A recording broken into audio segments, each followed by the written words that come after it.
terkasih di dalam Kristus Yesus, bersyukur sampai hari ini kita masih sehat, masih kuat. Saya percaya semua kita sehat semua.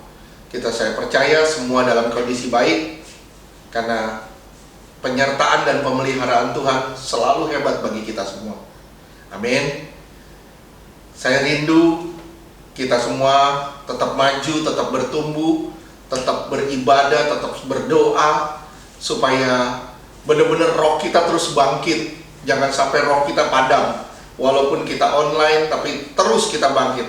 Kalau saudara bertanya, sampai kapan Pak online? Saya tidak tahu. Karena kita bergerak berdasarkan keputusan Tuhan. Kita bergerak bukan berdasarkan keputusan kita, bukan berdasarkan kemauan manusia, tapi berdasarkan keputusan Allah. Apakah Allah menyetujui? Apakah Allah yang menyuruh? Ataukah kita yang mau? Kalau Allah menyuruh, berarti Allah memperlengkapi. Amin. Nah, itu yang kita rindukan, keputusan Allah. Saudara yang terkasih di dalam Kristus, sebelum kita menyatu dengan firman Tuhan, kita tundukkan kepala, kita bersatu hati dalam doa. Bapa yang kami kenal, di dalam nama Tuhan Yesus kami mengucap syukur buat hari ini. Tuhan, terima kasih. Terima kasih Tuhan, Engkau akan menyentuh kami dengan firman-Mu Tuhan. Terima kasih Tuhan, Engkau bergerak Tuhan, dan kami percaya Engkau juga terus memberi kami pertumbuhan. Walaupun kami tidak bersaling menyapa satu dengan yang lain, tidak saling berjumpa satu dengan yang lain, tapi kami percaya kami saling menyapa di dalam doa, di dalam nama Tuhan Yesus. Kami mengucap syukur Tuhan, karena Engkau terus mengikat kami dengan tali kasih-Mu. Dan kami bersyukur Tuhan, lewat kebenaran demi kebenaran firman-Mu, semakin hari kami semakin diasah, semakin hari kami semakin terampil di dalam mengerjakan firman Tuhan. Di dalam nama Tuhan Yesus Kristus, Tuhan berbicaralah. Semua yang bukan dari Tuhan kami tolak di dalam nama Tuhan Yesus. Hanya Roh Allah yang akan berkata-kata di tempat ini, di dalam nama Tuhan Yesus. Silakan Roh Kudus berbicara di dalam nama Tuhan Yesus. Berbicara pada setiap kami yang menonton ibadah ini di dalam nama Tuhan Yesus. Dan kami percaya Roh Kudus jamah hati kami yang terdalam, supaya kami benar-benar menyadari arti penting dari keselamatan. Di dalam nama Tuhan Yesus kami berdoa dan bersyukur. Haleluya. Amin. Sekali lagi, shalom saudara-saudara terkasih di dalam Kristus. Hari ini kita sama-sama belajar satu tema, satu topik firman Tuhan yang sebenarnya sangat penting, dengan judul memisahkan diri dari dunia. Memisahkan diri dari dunia. Sebelum kita menginjakkan kaki di kerajaan surga, lebih dulu kita harus dipisahkan dari dunia. Kalau kita tidak terpisah dari dunia, kita tidak akan menginjakkan kaki di kerajaan surga. Tuhan merindukan satu hal. Walau kita tinggal di dunia, tapi Tuhan rindu kita tidak jadi seperti dunia. Saudara bisa lihat di Yohanes 17 ayat ke-14. Yohanes 17 ayat ke-14. Aku telah memberikan firman-Mu kepada mereka, dan dunia membenci mereka, karena mereka bukan dari dunia, sama seperti aku bukan dari dunia.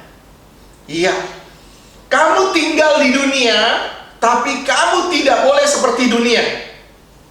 Kekristenan seringkali dilambangkan dengan ikan yang hidup di air laut. Tapi luar biasanya, ikan walaupun dia tinggal di air laut, hidup di air laut, tidak membuat dagingnya menjadi asin. Tuhan selalu melambangkan kekristenan dengan ikan. Dari cara berenangnya, ikan juga melawan arus. Tuhan mau kita seperti ini. Walaupun kita tinggal di dunia, tapi kita tidak boleh menjadi seperti dunia. Dan kita harus melawan arus dunia. Harus melawan arus dunia. Saudaraku yang terkasih di dalam Kristus, sejak manusia jatuh di dalam dosa dan dibuang dari hadirat Allah, di sini mulai program penyelamatan Allah, yaitu dengan cara memisahkan miliknya dengan yang bukan miliknya, atau memisahkan yang miliknya dengan yang milik dunia. Kalau contoh saudara bisa lihat, Nuh dipisahkan dari orang-orang berdosa demi menyelamatkan mereka, bahkan untuk demi menyelamatkan orang-orang berdosa itu sendiri. Abraham dipisahkan dari sanak saudaranya supaya dia bisa menjadi bapa bagi banyak bangsa. Lot harus dipisah dari Sodom dan Gomora. Semua untuk satu tujuan yang mulia, yaitu rampungnya program keselamatan Allah bagi umat pilihan. Gambaran yang paling konkret pemisahan itu yaitu Israel pada saat Israel keluar dari tanah Mesir. Israel keluar dari tanah Mesir, itu gambaran yang paling konkret dari pemisahan. Tuhan mengutus orang Israel untuk mengolesi ambang-ambang pintu rumahnya dengan darah anak domba Paskah. Dengan cara itu, Allah menyelamatkan orang-orang Israel dari tulah anak sulung.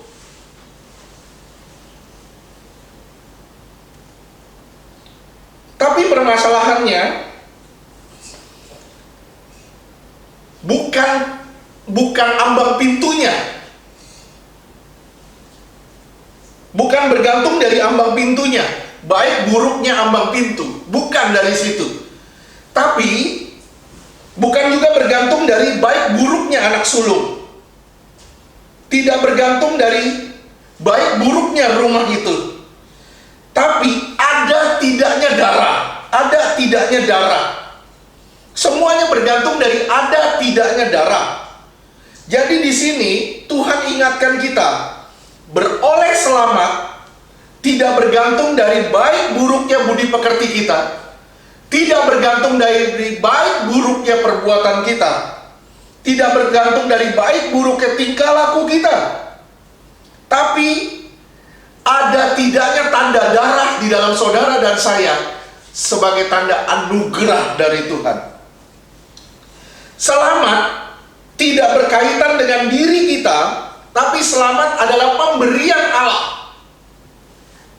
Karena manusia tidak ada sesuatu yang baik yang bisa dibanggakan, tidak ada sesuatu baik yang bisa menyelamatkan dia. Manusia harus diselamatkan dulu untuk menjadi seperti Allah. Keluaran 12 ayat ke-13. Keluaran 12 ayat ke-13. Dan darah itu menjadi tanda bagimu pada rumah-rumah di mana kamu tinggal. Apabila aku melihat darah itu, maka aku akan lewat daripada kamu. Jadi tidak akan ada tulah kemusnahan di tengah-tengah kamu apabila aku menghukum tanah Mesir. Iya, luar biasa ya.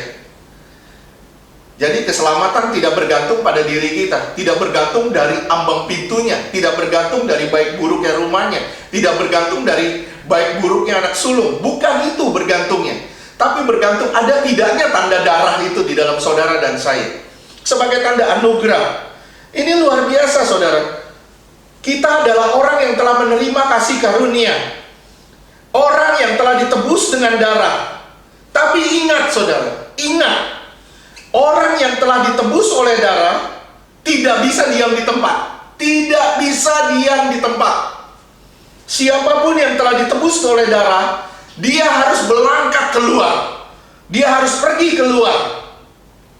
Gak mungkin orang Israel telah ditebus oleh darah, mereka diselamatkan dari tulah bangsa Mesir, tapi mereka diam di Mesir. Nah, setelah mereka ditebus oleh darah, mereka harus keluar. Mereka harus keluar. Saudara simak baik-baik, simak baik-baik. Apa makna keselamatan jika tidak bergerak untuk menjadi duta-duta keselamatan itu? Nggak ada maknanya keselamatan kalau saudara nggak bergerak menjadi duta keselamatan itu. Dan apa arti keselamatan jika kita tetap tinggal pada hidup yang lama dan karakter keselamatan jika kita terus tinggal pada hidup yang lama dan karakter-karakter yang lama. Semuanya tidak akan ada artinya. Tidak mungkin, dan saya bilang sesuatu yang mustahil. Jika Tuhan menebus seseorang, Tuhan menempatkan dia pada kedudukan atau posisi lamanya, itu mustahil. Jadi kalau saya sudah ditebus, saya nggak mungkin ditempatkan pada posisi lama saya atau tempat lama saya, itu nggak mungkin. Ketika saya ditebus, saya dipindahkan, saya dipisahkan dari posisi lama saya dengan posisi baru saya. Dan di situ saya harus bergerak, menjauhkan diri dari posisi lama saya, menuju pada posisi yang Tuhan inginkan dan kehendaki. Setelah ditebus, kita harus keluar. Setelah ditebus, orang Israel harus keluar. Dan setelah ditebus, orang Israel diberi tongkat sama Tuhan. Musa diberi tongkat sama Tuhan. Saudara simak ya, tongkat itu bukannya bantal untuk tiduran. Tongkat bukan buat guling untuk dipeluk.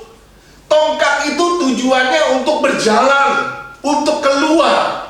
Jadi ketika orang Israel disuruh ditebus oleh darah, dia diberi tongkat, artinya dia harus bergerak keluar.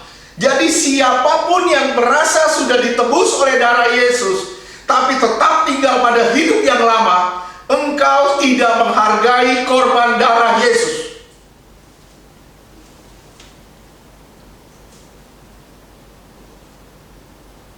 Kita harus keluar dari cara hidup lama kita. Kita harus keluar dari Mesir kita. Ingat ya, setelah ditebus oleh darah Yesus, setelah saudara ditebus oleh darah Yesus, Tuhan tempatkan kita pada posisi yang baru. Dan di posisi baru itu Tuhan menjadikan kita pelancong atau pengembara. Tadinya kita berkuasa di dunia ini. Begitu kita ditebus oleh darah Yesus, kita dijadikan miliknya. Ketika kita dijadikan miliknya, dunia ini bukan lagi tempat saudara dan saya. Sekali lagi, dunia ini bukan lagi tempat saudara dan saya yang merasa diri sudah ditebus. Dunia ini adalah tempat persinggahan kita. Kita menjadi seorang pelancong di dunia ini. Oleh sebab itu kita dipisah dari dunia ini. Pemisahan darah adalah pemisahan antara orang hidup dan orang-orang mati. Lewat darah itu dipisahkan orang yang hidup dan orang yang mati. Kalau saudara merasa sudah ditebus oleh darah Yesus, saya bilang berarti saudara sudah dipisah dari kehidupan yang mati kepada kehidupan yang hidup. Saudara hidup dalam cara hidup yang baru, bukan lagi dengan cara hidup yang lama. Keluaran 11 ayat 5 sampai 7. Keluaran 11 ayat 5. Maka tiap-tiap anak sulung di tanah Mesir akan mati, dari anak sulung Firaun yang duduk di tahtanya sampai kepada anak sulung budak perempuan yang menghadapi batu kilangan, juga segala anak sulung hewan. Ayat ke-6. Dan seruan yang hebat akan terjadi di seluruh tanah Mesir, seperti yang belum pernah terjadi dan seperti yang tidak akan ada lagi. Ayat ke-7.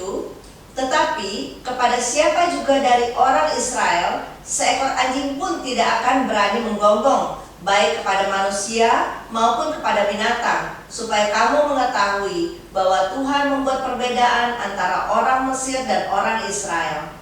Ya, saudara lihat ya, lewat darahnya Tuhan membedakan antara orang-orang dunia atau orang-orang yang mati dengan anak-anak Tuhan yang hidup. Jadi, saya ingatin sama saudara, kalau saudara benar-benar merasa diri sudah ditebus oleh darah Yesus, sekali lagi saya ingatin saudara, saudara harusnya sudah meninggalkan gaya hidup yang lama atau cara hidup yang lama dan mulai menampilkan cara dan gaya hidup yang baru. Saudaraku yang terkasih di dalam Kristus, Firaun adalah melambangkan iblis. Firaun melambangkan iblis. Iblis selalu mempersulit anak-anak Tuhan. Iblis selalu mempersulit anak-anak Tuhan. Ini dibuktikan dengan iblis mempersulit Israel yang hendak keluar. Susah banget keluar dari tanah Mesir. Saudara lihat ya, di Keluaran 10 ayat 8 sampai 11. Keluaran 10 ayat 8. Lalu Musa dan Harun dibawalah kembali kepada Firaun, dan berkatalah Firaun kepada mereka, "Pergilah, beribadahlah kepada Tuhan Allahmu. Siapa-siapa sebenarnya yang akan pergi itu?" Jawab Musa, "Kami hendak pergi dengan orang-orang yang muda dan yang tua, dengan anak-anak lelaki kami dan perempuan, anak-anak lelaki kami dan perempuan, dengan kambing domba kami dan lembu sapi kami, sebab kami harus mengadakan perayaan untuk Tuhan." Ayat ke-10, tetapi Firaun berkata kepada mereka, "Tuhan boleh menyertai kamu jika aku membiarkan kamu pergi dengan anak-anakmu. Lihat, jahatlah maksudmu." Ayat ke-11, "Bukan demikian, kamu boleh pergi tetapi hanya laki-laki, dan beribadahlah kepada Tuhan, sebab itulah yang kamu hendaki." Lalu mereka diusir dari depan Firaun. Ya. Firaun sekali lagi dia mempersulit banget orang Israel ini untuk beribadah, untuk keluar. Firaun melambangkan iblis. Saudara perhatikan di ayat 10 atau 11 tadi, itu jelas dikatakan begini, yang pergi hanya orang laki-laki. Itu dalam bahasa aslinya, yang pergi hanyalah orang-orang yang kuat. Jadi Musa mau membawa orang Israel pergi beribadah nih di padang gurun. Mau membawa orang Israel pergi beribadah. Tapi diikat sama Firaun, dibilang nggak boleh beribadah, yang boleh hanya orang yang kuat. Anak-anak dan orang tua tidak boleh. Sadar gak saudara? Sadar gak saudara? Peristiwa ini terjadi hari ini, di mana kita sulit beribadah. Peraturan-peraturan mengharuskan kita yang beribadah hanya orang-orang muda yang kuat.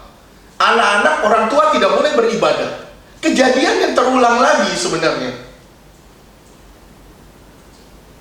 Saya rindu saudara menyadari, tapi saya tidak akan membahas secara detail. Iblis tidak ingin kita terpisah dari dunia. Pada dasarnya, iblis tidak ingin kita terpisah dari dunia. Karena jika saudara dan saya menyisakan satu barang aja atau satu orang saja yang dikasihi di Mesir, pasti saudara tidak bisa pergi jauh dari Mesir. Pasti saudara akan kembali lagi ke Mesir. Hal ini Tuhan nyatakan juga di Matius 10 ayat 34 sampai dengan 39. Matius 10 ayat 34. "Jangan kamu menyangka bahwa aku datang untuk membawa damai di atas bumi. Aku datang bukan untuk membawa damai, melainkan pedang." Ayat ke-35, "Sebab aku datang untuk memisahkan orang dari ayahnya, anak perempuan dari ibunya, menantu perempuan dari ibu mertuanya." Ayat ke-36, "Dan musuh orang ialah orang-orang seisi rumahnya." Ingat ya, tadi dibilang dipisahkan dari ayahnya, dari ibunya, artinya dipisahkan, memisahkan diri dari dunia. Bukan berarti saudara harus benci orang tua, harus apa. Yang disebut dibenci ini, membenci ini, artinya saudara kurang mengasihi dibanding Tuhan. Dibanding saudara mengasihi Tuhan, tidak ada kasih yang melebihi kasih kepada Tuhan. Terus lanjutkan. Ayat 37, "Barang siapa mengasihi bapa atau ibunya lebih daripadaku, ia tidak layak bagiku. Dan barang siapa mengasihi anaknya laki-laki atau perempuan lebih daripadaku, ia tidak layak bagiku. Iya. Kenapa Firaun, iblis, melarang anak-anak dan orang-orang tua untuk beribadah? Kenapa Firaun dan iblis atau iblis melarang kambing domba dibawa pergi? Alasannya cuma satu. Iblis tidak mau saudara memisahkan diri dari dia. Kalau saudara tinggalin orang-orang yang saudara sayang itu, kalau saudara tinggalin kambing lembu saudara, hati saudara akan ke situ dan saudara akan kembali lagi kepada ikatan itu. Itu maknanya. Firaun begitu mempersulit untuk terpisahnya orang Israel dari Mesir. Dia sangat mempersulit. Di Keluaran 8 ayat 25, dia bilang gini, oke, kamu boleh beribadah, tapi hanya di Mesir ya. Kamu boleh beribadah, tapi di Mesir, tidak boleh keluar dari Mesir. Coba Keluaran 8 ayat 25. Keluaran 8 ayat 25, lalu Firaun memanggil Musa dan Harun serta berkata, pergilah, persembahkanlah korban kepada Allahmu di negeri ini. Di negeri ini boleh beribadah. Sekarang maaf, saya bilang tanda kutip, maaf saya bilang, berapa banyak orang Kristen seperti ini? Mereka rajin ke gereja, mereka rajin pelayanan, mereka rajin ibadah, tapi maaf, mereka tidak memisahkan diri dari dunia. Masih gaya hidup lama, masih duniawi, masih pola hidup lamanya, masih terikat dengan banyak hal. Iblis bahkan bilang, silahkan mau beribadah, tapi jangan pisahkan dirimu dari aku.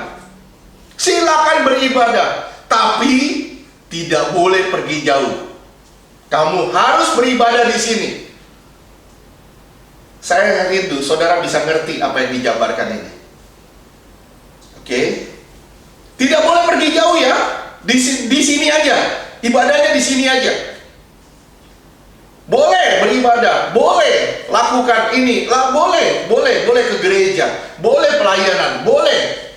Kata iblis, tapi jangan tinggalin hidupmu yang lama. Jangan lepasin keterikatanmu. Itu yang iblis gak suka. Jangan pisahkan dirimu dari aku, kata iblis. Itu bahaya luar biasa. Berapa banyak orang Kristen kejebak di sini hari ini? Berapa banyak? Saya rindu kita nggak terjebak di sini. Kita benar-benar orang Kristen yang sudah memisahkan diri dari dunia. Kita sudah keluar dari dunia. Yang pertama tadi, Firaun mempersulit dengan berkata, sembah Tuhan di Mesir. Yang kedua, kamu boleh pergi tapi jangan terlalu jauh. Keluaran 8 ayat 28. Keluaran 8 ayat ke-28, lalu kata Firaun, baik, aku akan membiarkan kamu pergi untuk mempersembahkan korban kepada Tuhan Allahmu di padang gurun. Hanya janganlah kamu pergi terlalu jauh, berdoalah untuk aku. Iya. Yang kedua, dia bilang boleh pergi, tapi jangan jauh-jauh ya. Kenapa? Karena aku bisa pantau kamu. Iblis bilang, boleh kamu beribadah lebih jauh lagi. Boleh kamu cari Tuhan lebih jauh lagi. Silakan. Tapi jangan sampai terlalu jauh. Kenapa? Karena itu ancaman buat dia. Kalau engkau dipisah dari dunia, kalau engkau memisahkan diri dari dunia, engkau akan menjadi ancaman kuasa kegelapan. Kenapa? Karena engkau akan dipakai Tuhan, menjadi senjatanya Tuhan, menjadi alatnya Tuhan untuk menghancurkan kerajaan-kerajaan kegelapan. Tapi kalau engkau perginya tidak jauh-jauh, tapi kalau engkau tetap beribadah, tapi tetap mempertahankan cara hidup lama, maaf saya bilang, hidupmu tidak pernah akan jadi kesaksian. Yang ketiga, Keluaran 10 ayat 11, Firaun berkata, boleh pergi, Tapi nggak boleh bawa anak-anak dan orang tua. Boleh beribadah, tapi orang-orang yang kamu kasihi, kamu terikat dengan kasih kepada manusia, bukan kepada Tuhan. Keluaran 10 ayat 11. Keluaran 10 ayat 11. Bukan demikian, kamu boleh pergi, tetapi hanya laki-laki. Hanya orang-orang kuat. Terus? Dan beribadahlah kepada Tuhan, sebab itulah yang kamu kehendaki. Lalu mereka diusir dari depan Firaun. Iya, kamu boleh pergi, tapi hanya orang-orang yang kuat aja ya. Anak-anak dan orang tua nggak boleh. Yang keempat, Keluaran 10 ayat 24. Kamu boleh pergi, tapi harta bendamu nggak boleh ikut. Keluaran 10 ayat ke-24. Keluaran 10 ayat ke-24. Lalu Firaun memanggil Musa serta berkata, pergilah, beribadahlah kepada Tuhan. Hanya kambing dombamu dan lembu sapimu harus ditinggalkan. Juga anak-anakmu boleh turut beserta kamu. Ya, sekarang saudara lihat ya, begitu banyak orang Kristen sulit mengambil keputusan ketika dia harus memilih antara Tuhan dan aset, antara Tuhan dan harta bendanya. Begitu sulit. Saudara diperhadapkan pada satu pelayanan, ministry. Saudara dipanggil untuk melayani. Tapi di satu sisi ada panggilan pekerjaan yang sangat menjanjikan buat saudara. Di satu sisi saudara harus melayani, tapi di sisi lain ini ada pekerjaan nih, ada pekerjaan yang bisa menghasilkan dana yang sangat besar. Kita mulai berargumentasi dengan Tuhan. Tuhan, kalau sampai saya diberkati pun saya kembalikan ke benar pelayanan. Kita mulai berdalih sama Tuhan. Kita mulai berdalih sama Tuhan. Yang semestinya kita nggak usah berdalih. Kita sudah tahu waktu itu adalah waktu kita dipanggil Tuhan untuk melayani Dia. Bukan waktunya lagi untuk berdalih dengan alasan pekerjaan, dengan alasan akan menghasilkan banyak dana, dengan alasan kehidupan, dengan alasan banyak aset. Bukan begitu. Saudara seharusnya sudah tahu, kita seharusnya sudah tahu. Begitu saudara dipanggil, berarti saudara diminta Tuhan untuk melayani. Saya berharap saudara ngerti apa yang saya ngomong ini. Seakan-akan dari 4 pernyataan Firaun ini, boleh saya simpulkan. Kamu boleh jadi umat Tuhan, tapi umat Tuhan di Mesir ya. Kamu boleh melayani Tuhan, tapi kamu nggak boleh memisahkan diri dari kegelapan ya. Kamu boleh beribadah, tapi nggak boleh terlalu dekat sama Tuhan ya. Berapa banyak orang Kristen hari ini, begitu ada orang yang dekat banget sama Tuhan, dibilang, waduh terlalu fanatik. Begitu ngelihat orang dekat banget sama Tuhan, dibilangnya apa? Wah, orang itu udah nggak bisa lagi bergaul. Ada sisi-sisi negatif yang muncul di kepala kita ketika kita berhadapan dengan orang-orang yang dekat banget sama Tuhan. Bahaya kalau kita masih punya pola pikir seperti ini.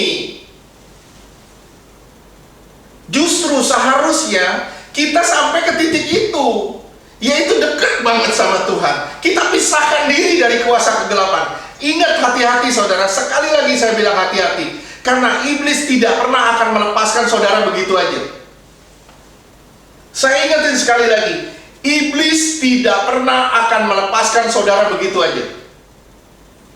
Dia akan terus incar saudara, dia akan terus cari kelemahan saudara, dia akan terus cecer saudara, sampai saudara jatuh, sampai saudara terikat lagi.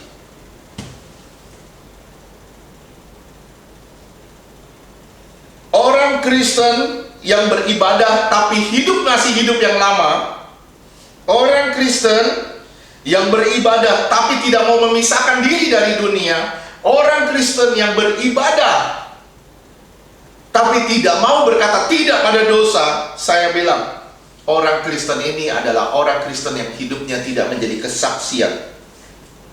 Dia melayani Allah, di satu sisi dia melayani Allah, di sisi lain dia juga melayani iblis. Kamu tidak bisa mengabdi pada dua tuan. Ingat, kamu tidak bisa mengabdi pada dua tuan. Kalau kamu mau melayani Tuhan, layani Tuhan yang benar. Dan kamu tidak bisa mengabdi pada iblis juga, dengan cara memanjakan dirimu sendiri. Amin. Sekali lagi, saya bilang, saya berharap saudara mengerti apa yang saya bahas ini, yang kita bahas ini. Dengan segala cara, iblis mengikat orang-orang percaya dengan alasan, janganlah terlalu rohani, janganlah deket-deket sama Tuhan. Dia mengikat orang-orang percaya sedemikian rupa dengan cara mengikatnya dengan orang-orang yang begitu dia sayangi, begitu ada di hatinya, begitu dia sayangi. Lukas 11 ayat 33. Lukas 11 ayat ke-33. Tidak seorang pun yang menyalakan pelita lalu diletakkannya di kolong rumah atau di bawah gantang, melainkan di atas kaki Dian, supaya semua orang yang masuk dapat melihat cahayanya. Saudara lihat ya, di kolong rumah itu artinya keluarga. Kalau saudara terikat dengan keluarga, saudara lebih mengasihi keluarga daripada Tuhan, maaf saya boleh bilang, hidupmu tidak akan jadi kesaksian. Kalau engkau mengasihi seseorang lebih dari Tuhan, maaf saya bilang, hidupmu tidak akan jadi kesaksian. Dan hidupmu tidak pernah akan jadi terang. Tidak akan pernah jadi terang. Begitu orang itu disakiti, engkau ikut terluka. Dan itu nggak wajar menurut saya. Sangat tidak wajar. Saya pernah ngomong sama saudara, kalau ada orang-orang yang kita sayangi disakiti orang lain, apa yang harus kita bikin? Yang kita bikin cuma satu, nasihati dia untuk mengampuni orang itu. Jangan ikut-ikutan membenci. Itu nggak wajar. Kasihmu kasih daging di situ, itu bahaya luar biasa. Kamu tidak bisa membawa pelita dan meletakkan di kolong rumah. Artinya, kamu lebih sayang keluargamu. Dan kamu tidak pernah akan jadi terang di situ. Terus yang berikutnya, Markus 4 ayat 21. Markus 4 ayat ke-21.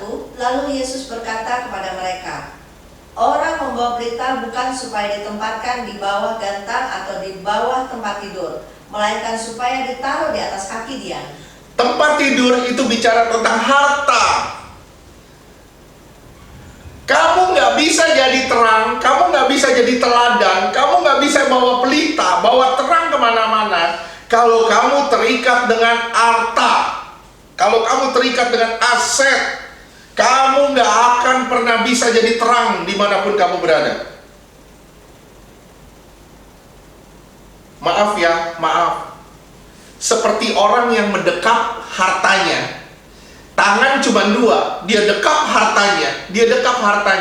Ketika dia dekap hartanya, dia nggak pernah punya kesempatan untuk mendekap orang-orang di sekitarnya. Bisa paham nggak maksud saya? Ya.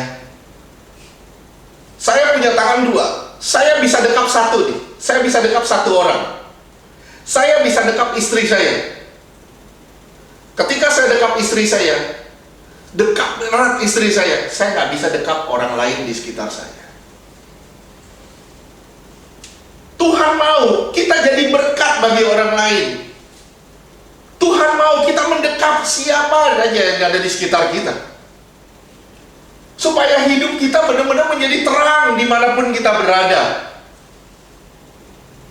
Amin. Iblis berusaha sedemikian rupa untuk mengikat saudara dengan cara cinta kasih daging. Dia berusaha mengikat saudara dengan harta. Dia berusaha mengikat saudara dengan kenyamanan-kenyamanan yang membuat saudara nggak bisa lepas dari dunia. Dan saudara nggak mau memisahkan diri dari dunia. Ini bahaya luar biasa. Ingat saudara, ingat, percaya itu bukan hanya dari mulut, tapi juga harus diiringi dengan kaki yang melangkah. Kalau saudara bilang, ya Tuhan saya percaya, tapi kakimu tidak mau melangkah, apa artinya percayamu?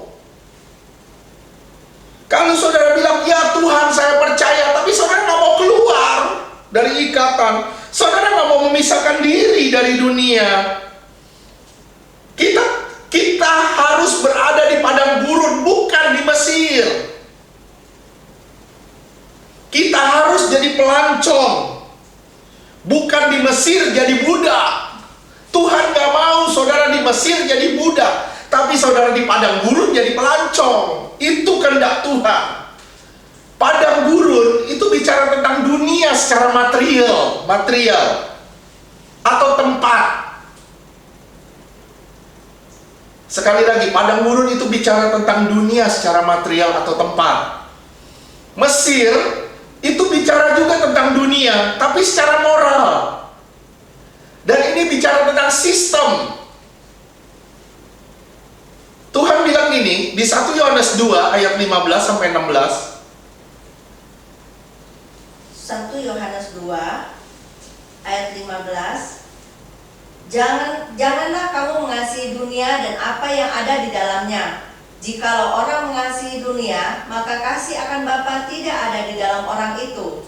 Ayat 16. Sebab semua yang ada di dalam dunia, yaitu keinginan daging dan keinginan mata, serta keangkuhan hidup, bukanlah berasal dari Bapa, melainkan dari dunia.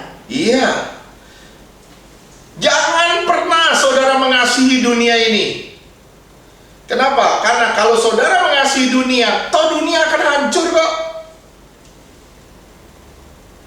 Keinginan dunia itu seperti apa? Keangkuhan hidup, harga diri, itu keinginannya. Kesenangan-kesenangan hidup, itu yang disebut sistem, itu Firaun. Kalau saudara mengasihi dunia, saudara terikat dengan dunia, artinya saudara terikat dengan moral dan sistem Firaun. Sekali lagi saya ulang, ketika saudara mengasihi dunia, saudara terikat dengan dunia, berarti saudara terikat dengan Firaun, saudara terikat dengan Mesir, saudara terikat dengan sistem yang ada di dunia ini, yang membuat kita kecanduan sama harta kekayaan, kita kecanduan dengan nama baik, kita kecanduan dengan harga diri, dan itu mengikat kita sangat kuat. Saya bertanya sama saudara, mengapa sih orang-orang takut pada kematian? Mengapa sih banyak orang kok takut ya pada kematian? Kok banyak orang takut mati ya? Kenapa ya? Saya jawab, karena orang yang takut mati itu tidak pernah yakin dengan kebenarannya selama dia hidup. Sekali lagi saya ulang, orang yang takut akan kematian tidak pernah yakin dengan kebenarannya selama dia hidup. Waduh, gue benar gak ya? Gue udah benar gak ya? Apa gue akan diterima di Tuhan di surga? Apa gue akan hidup selama-lamanya? Nggak yakin. Kenapa? Dengan cara hidupnya sendiri dia sudah tidak yakin.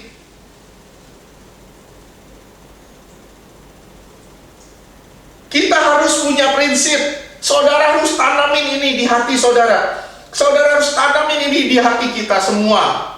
Kita harus tanamin ini. Kita ini pelancong. Kita ini musafir di dunia. Kita nggak bawa apa-apa dan kita nggak punya apa-apa selama kita di dunia. Yang kita punya hanya satu, Tuhan Yesus Kristus. Nggak ada yang lain. 1 Petrus 1 ayat 17. 1 Petrus 1 ayat ke-17. Dan jika kamu menyebutnya Bapa, yaitu Dia yang tanpa memandang muka menghakimi semua orang menurut perbuatannya, maka hendaklah kamu hidup dalam ketakutan selama kamu menumpang di dunia ini. Iya, kamu menumpang di dunia ini, kamu harus takut sama Tuhan. Kamu gak boleh takut dengan apapun selama kamu numpang di dunia ini. Yang kita takut hanya Tuhan. Kenapa? Karena kita tujuannya ke sana. Kita tujuannya ketemu Tuhan. Kita gak boleh nyakitin hati Tuhan.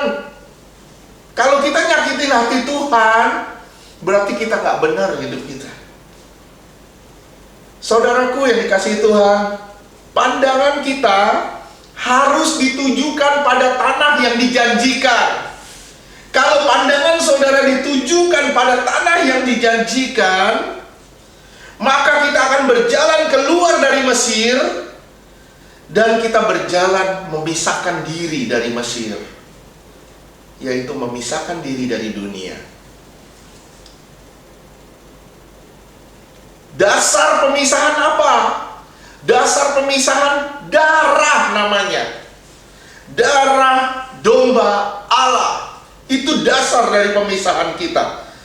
Darah telah membeli kita. Darah telah memberi saudara dan telah memberi saya.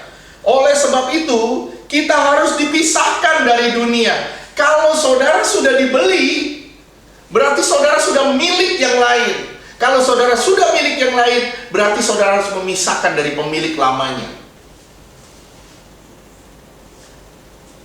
Tuhan, sekali lagi Tuhan bilang, engkau tidak bisa mengabdi pada dua tuan. Engkau nggak bisa mengabdi pada tuan yang lama. Engkau nggak bisa mengabdi kepada Tuhan yang baru. Nggak bisa. Kamu tetap harus memilih salah satu. Kalau kamu memilih cara hidup yang lama, berarti kamu sedang menanggalkan hidup kekal. Menanggalkan, melepaskan kehidupan kekal. Tapi, jika engkau memilih Tuhan dan cara hidup yang baru, berarti engkau sedang memakai hidup kekal. Pilihanmu dimulai setiap engkau bangun tidur. Apakah engkau mau memisahkan diri dari dunia hari ini, ataukah engkau masih mau terikat dengan dunia hari ini? Hati-hati saudara. Sekali lagi saya bilang, kekristenan tanpa totalitas itu bukan kekristenan. Kekristenan tanpa totalitas itu omong kosong, bohong. Nggak ada kekristenan. Nggak ada kekristenan tanpa butuh totalitas. Nggak ada. Kalau saudara bilang, saya mau jadi orang Kristen, saya mau ikut Yesus, berarti saudara harus total ikut Yesus. Dan saudara harus total memisahkan diri dari dunia. Saya bilang saudara ya, ada 100 hal yang saudara lepas. Ada 100 hal yang saudara lepas. Tapi ada satu yang saudara tidak bisa lepas.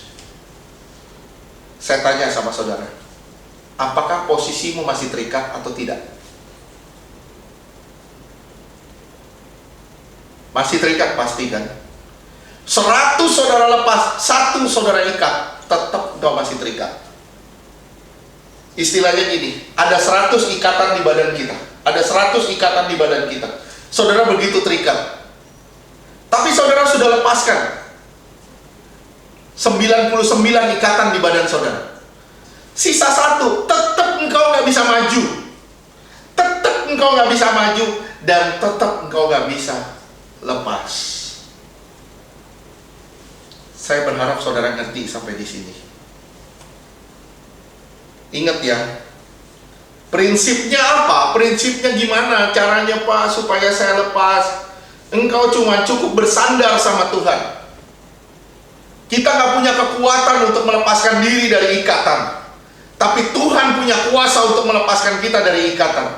Yang diperlukan hanya satu, totalitas dari kita untuk mau dilepaskan dari ikatan itu, dan mau melepaskan diri dari ikatan itu. Itulah yang Tuhan rindukan.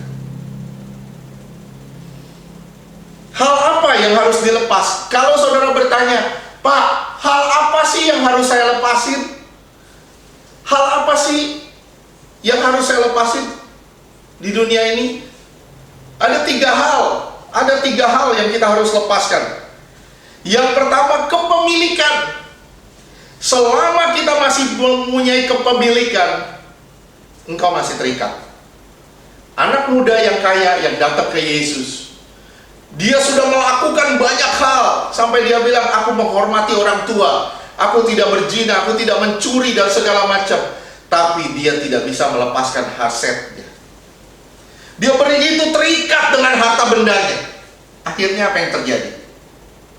Tuhan bilang, ya, lebih mudah seekor unta masuk lubang jarum daripada orang kaya masuk dalam kerajaan surga. Artinya apa? Kalau unta mustahil masuk lubang jarum, berarti orang kaya mustahil masuk dengan kerajaan surga. Tuhan bukan anti kekayaan, tapi Tuhan anti keterikatan. Tuhan bukan anti kekayaan, tapi Tuhan anti keterikatan. Tuhan hanya mau saudara terikat dengan Dia satu-satunya, Tuhan dan Juru Selamat saudara. Jadi yang pertama, hal apa yang harus saudara lepas? Kepemilikan. Yang kedua, hal apa sih yang harus saya lepas supaya saya benar-benar bisa keluar dari dunia ini?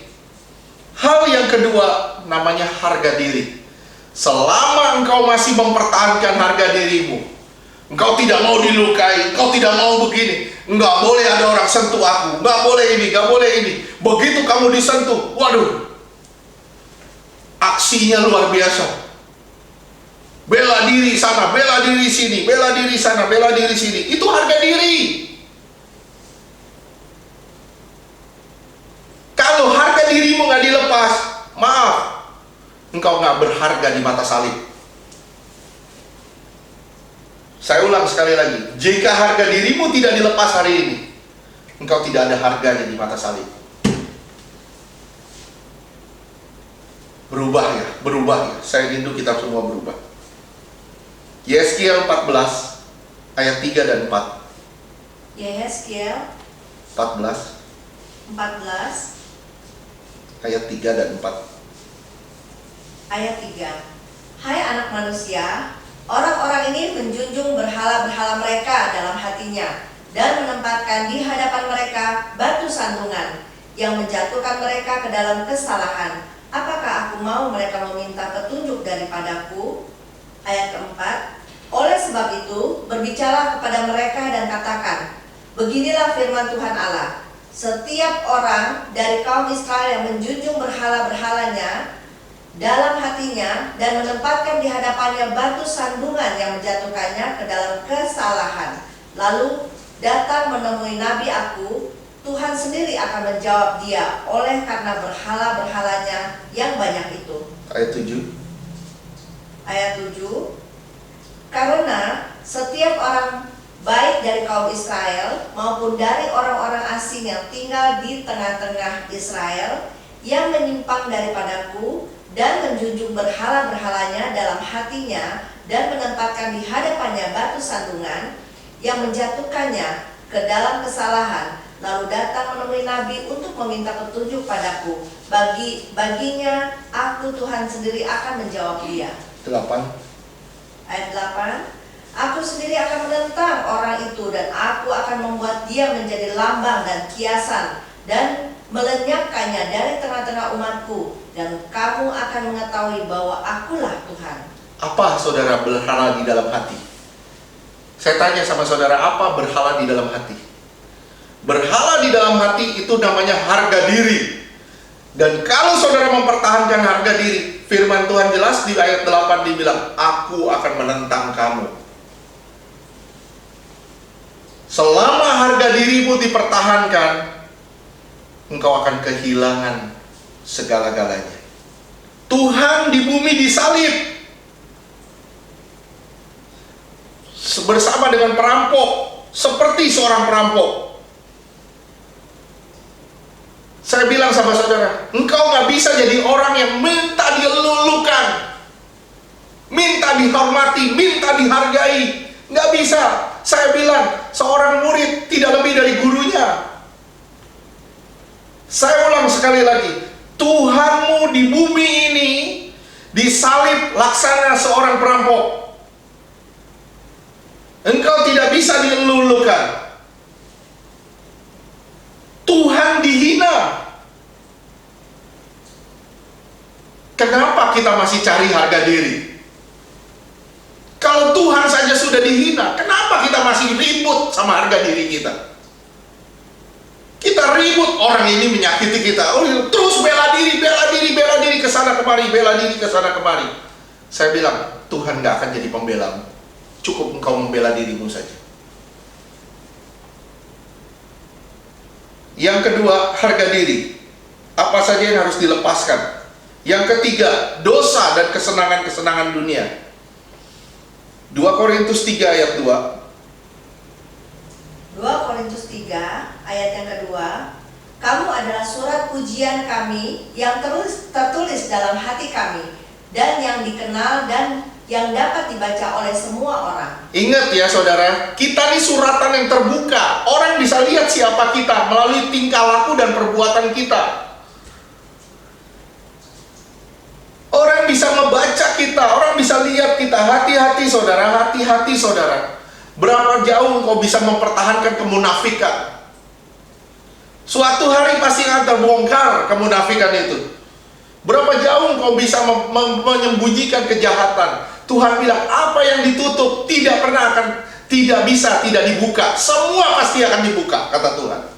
Hati-hati. Dunia bilang orang Kristen itu tidak patut melakukan itu, ini, itu. Ya. Kenapa? Karena ketika saudara dan saya jadi orang Kristen, sebenarnya kita jadi panutan.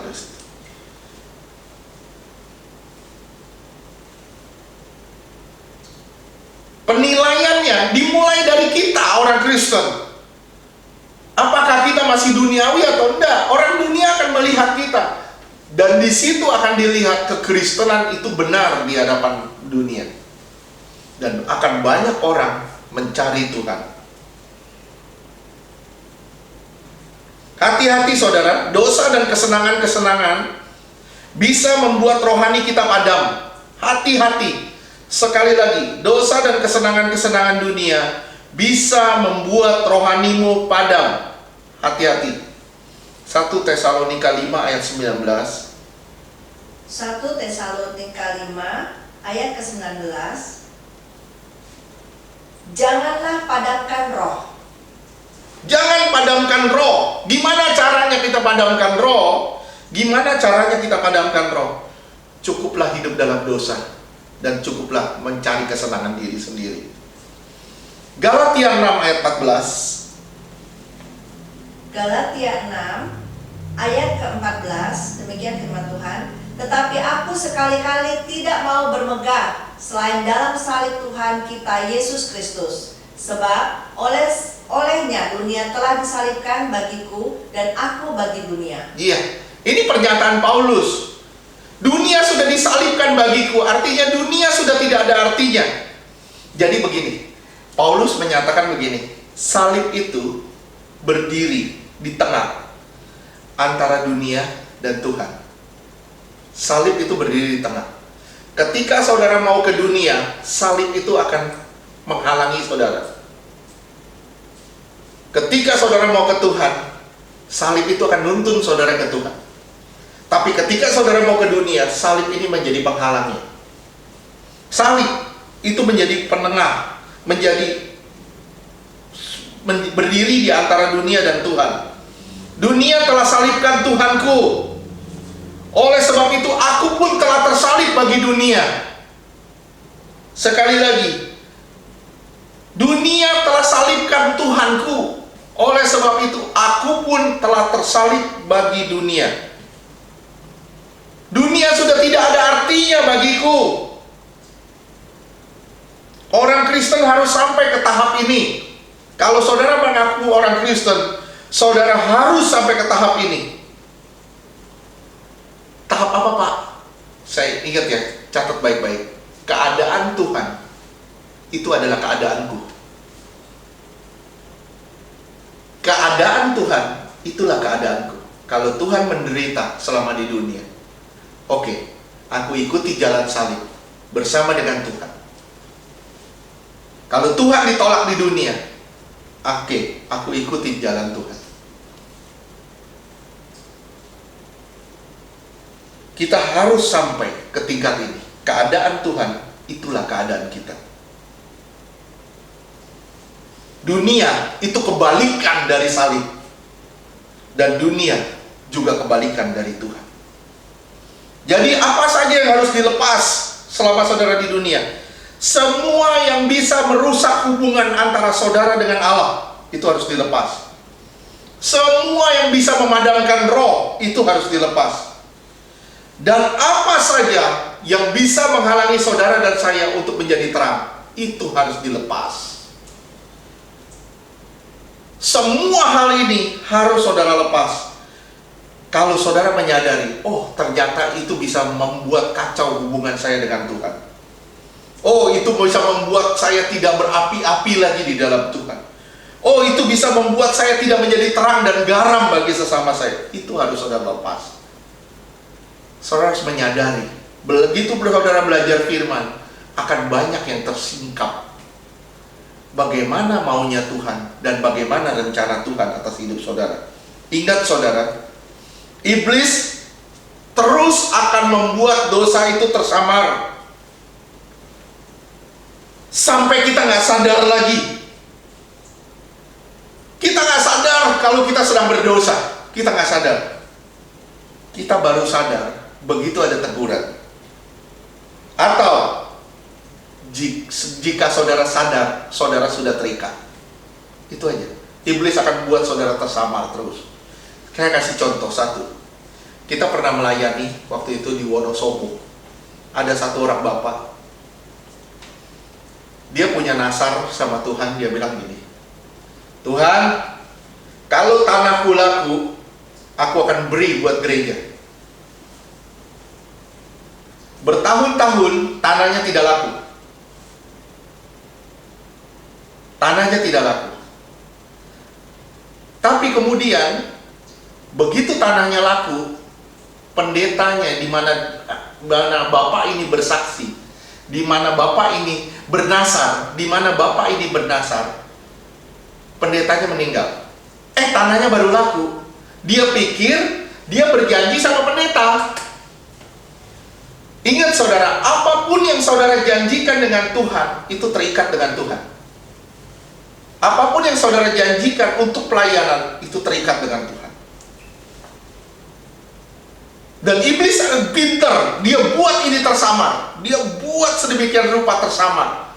Sampai akhirnya, bapak ini lumpuh. Begitu bapak ini lumpuh, kami datang. Begitu bapak itu mau dilayani, mau didoakan, dia tanya, saya salah apa? Tiba-tiba Roh Kudus bilang, ada nasar yang tidak digenapi. Wah, dia langsung sadar, ternyata dia punya janji untuk memberi uang tanahnya ke gereja. Tapi dia lalai, kenapa? Karena dia pikir dia berjanji sama hamba Tuhan yang sudah mati, yang pada saat itu sudah mati, pada saat tanahnya laku sudah mati.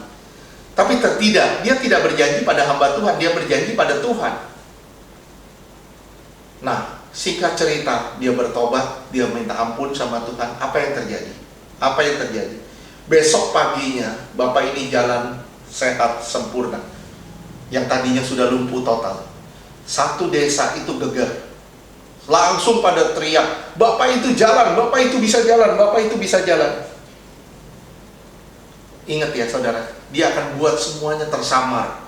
Dia akan buat semuanya seperti tidak kelihatan. Iblis akan buat seperti itu. Sampai suatu hari Tuhan tegur, atau ketika engkau sadar, engkau sudah terikat dan engkau gak bisa lepas dari situ. Itu bahaya luar biasa. Hati-hati saudara. Tuhan mau saudara dan saya memisahkan diri dari dunia. 2 Korintus 6 ayat 16 sampai 18.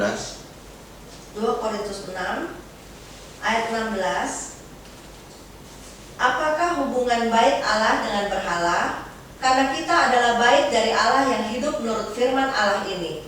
Aku akan diam bersama-sama dengan mereka dan hidup di tengah-tengah mereka, dan aku akan menjadi Allah mereka dan mereka akan menjadi umatku. Iya, terus? Ayat ke-17, sebab itu keluarlah kamu dari antara mereka dan pisahkanlah dirimu dari mereka, firman Tuhan, dan janganlah menjamah apa yang najis, maka aku akan menerima kamu. Iya, Tuhan baru bisa menerima kita ketika kita tidak menjamah apa yang najis, ketika kita keluar dari antara mereka. Tuhan memisahkan antara dunia dengan anak Tuhan. Tapi masalahnya di mana? Banyak anak Tuhan yang lari ke dunia dan semuanya jadi samar-samar. Itu bahaya. Kalau kekristenan tidak militan, kekristenan akan menjadi serupa dengan dunia. Jika kekristenanmu tidak militan, kekristenanmu akan menjadi serupa dengan dunia. Kekristenanmu harus ekstrim. Kalau engkau bertobat, engkau harus bertobat ekstrim. Kalau tidak ekstrim, bahaya. Kita bisa menjadi sama dengan dunia. Hati-hati saudara. Ayat 18. Ayat 18, dan aku akan menjadi bapamu, dan kamu akan menjadi anak-anakku laki-laki dan anak-anakku perempuan. Demikianlah firman Tuhan yang Maha Kuasa. Demikianlah firman Tuhan yang Maha Kuasa. Kata Maha Kuasa ini disebut di sini. Kenapa? Ini untuk menyatakan Dia Allah yang sangat berkuasa. Dia Allah yang punya otoritas untuk bikin apa aja. Jangan pernah meremehkan Tuhan. Tapi mulailah, serahkan hidupmu sama Tuhan dan bertobatlah. Pisahkan dirimu dari dunia. Saya bilang sama saudara,